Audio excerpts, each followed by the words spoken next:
इस test match में मुझे किन्हीं दो खिलाड़ियों के लिए सबसे ज्यादा बुरा लगा है, तो वो है इंग्लैंड के दोनों ओपनर्स बेन डकेट और जैक क्रॉली। एक तो बेचारे पूरा दिन अपनी जी घिसकर फील्डिंग करे और फिर जब बैटिंग आई तो दोनों इनिंग्स में 5 ओवर में निपट गए। पर जिस तरीके से हमने अब तक ये पूरा टेस्ट मैच खेला है, मुझे तो लग रहा है निपट जाएगी कर इंग्लैंड की बल्लेबाजी और लॉर्ड्स में जाते हुए हम 1-1 की बराबरी के साथ जाएंगे। क्योंकि रियलिटी यह है कि कल इंग्लैंड को मिलेंगे मात्र 90 ओवर और रन बनाने हैं पूरे 536 और विकेट है हाथ में मात्र 7। अब मुझे ये बात पता है कि गोरे जिस तरीके की बल्लेबाजी करते हैं, शायद आप कहोगे कि यार उत्कर्ष भाई एकदम इम्पॉसिबल टास्क तो नहीं है, पर मुझे तो यार पॉसिबल भी फील नहीं होता। हाँ मतलब हैरी ब्रूक को ऐसा लगता है कि वो ये चेस कर सकते हैं और कल उन्होंने एग्जैक्टली यही बोला था और मैं बहुत ज्यादा एक्साइटेड हूं कि डे 5 पर क्या वो सच में ये चेस कर पाएंगे। आई मीन कर पाओ तो करके दिखाओ ब्रूक भाई।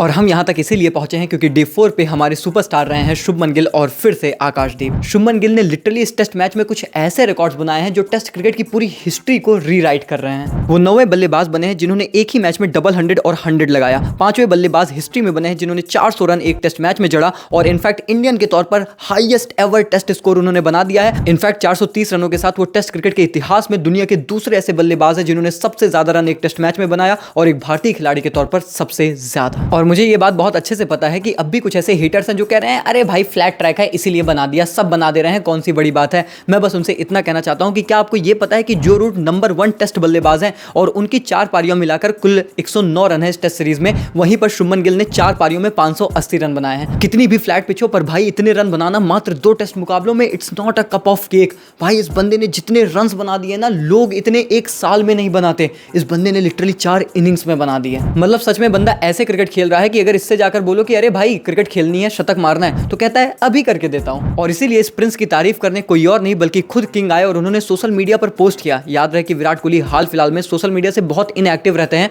बट स्टिल उन्होंने पोस्ट किया और बोला कि शुभमन गिल तू स्टार है भाई और ये तू सारी खुशियां डिजर्व करता है क्योंकि तुम इस तरीके के क्लास प्लेयर हो। ये बताता है कि कुछ ऐसे लोग हैं जो विराट के ही फैंस हैं लेकिन शुभमन गिल से हेट करते हैं। अरे भाई हमारा किंग ही हमारे प्रिंस को सबसे ज्यादा मानता है। कोई इनसिक्योरिटी नहीं, कोई जेलसी नहीं, प्योर लव है, प्योर बॉन्ड है दोनों खिलाड़ियों का और दोनों एक दूसरे को अप्रिशिएट करते हैं। और शायद इसी वजह से हमें भी being a Virat Kohli fan Shubman Gill को अप्रिशिएट ही करना चाहिए। पर अगर तारीफ की बात है तो इंग्लैंड की तारीफ में मैं ये बात तो जरूर कहूंगा कि भैया बेसबॉल ने ये दहशत तो फैला रखी है कि भले वो जीते या ना जीते पर टीमों की उनके सामने डिक्लेयर करने में फट्टी तो है। मतलब हमने 600 रन बना दिए थे और फिर भी हम डिक्लेयर नहीं कर रहे थे। हाँ वो बात अलग है कि उनमें सिर्फ उन्हीं के प्रसिद्ध बेसबॉल का योगदान नहीं है, एक आधा प्रसिद्ध चीजें हमारी टीम में भी हैं। वैसे तो मुझे लगता है गिल भाई 600 रन पर डिक्लेयर कर देते हैं, पर फिर उन्होंने प्रसिद्ध कृष्णा को डगआउट में देखा, कहते भाई 8 रन और मार दे, थोड़ा सा बफर एक्स्ट्रा ही लेकर चलते हैं। पर जो वो काली टी शर्ट में शुभमन भाई हमारे निकले ना और ऐसे डिक्लेयर करने का सिग्नल दिया, भाई लिटरली बता रहा हूँ ऐसा प्राउड फील हुआ क्योंकि ओवरसीज में जाकर भैया हमारा भारतीय कप्तान डिक्लेयर कर दे, वो भी सेकंड इनिंग्स में,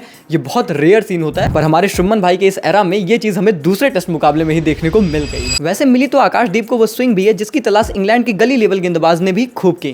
कभी आना इंग्लैंड वालों, तुम्हें फ्लैट विकेट पे स्विंग करना सिखाता हूं। भाई ये टेस्ट मैच लिटरली हमारी पकड़ में है और उसके लिए सारा क्रेडिट जाता है सिर्फ 3 खिलाड़ियों को जिन्होंने सिंगल हैंडेडली या फिर ट्रिपल हैंडेडली ये मुकाबला हमारे पक्ष में रखा है, जो कि है शुभमन गिल, आकाशदीप और मोहम्मद सिराज। 2 की गेंदबाजी और शुभमन गिल की बल्लेबाजी ने इतना ज्यादा डिस्टेंस क्रिएट कर दी है इंग्लैंड और भारतीय टीम में कि अब यहां से जीत ही हमारा ऑप्शन होना चाहिए। देखो मुझे एक समय पर लग रहा था कि शायद हमारी भारतीय टीम डरी हुई है और ये बहुत ही डिफेंसिव क्रिकेट खेल रहे हैं, 600 के बाद भी डिक्लेयर क्यों नहीं कर रहे हैं। अरे भैया अब तो आपके पास टाइम ही नहीं मिलेगा और इंग्लैंड आसानी से इस मैच को बचा ले जाएगा। लेकिन वो मेरी भूल थी क्योंकि शायद हमारे गेंदबाजों पर मुझे उतना भरोसा नहीं है पर इस मैनेजमेंट को है और निश्चित तौर पर हमारी गेंदबाजी ने डिलीवर किया है। जो रूट को वो जो बोल्ड मारा आकाशदीप ने, वो स्टेटमेंट था कि भाई अगर इस तरीके की 7 डिलीवरीज और कल पड़ गई ना, ये टेस्ट मैच हमारा है, 1-1 की बराबरी के साथ हम लॉर्ड्स पर जाएंगे। देखो यहां से इंग्लैंड का जीतना तो लगभग नामुमकिन है, मुश्किल कहूंगा, चलो जिस तरीके की उनकी क्रिकेट है, लेकिन यहां से ड्रॉ का ऑप्शन जरूर है इंग्लैंड के पास। लेकिन क्योंकि अब जो रूट क्रीज पर नहीं है तो मुझे वो भी ऑप्शन थोड़ा सा कम ही ज्यादा रिलायबल नजर आता है और इसीलिए एक ऑप्शन जिसकी तरफ मैं सबसे ज्यादा टेम्प्टेड हूं वो है हमारी भारतीय टीम की जीत।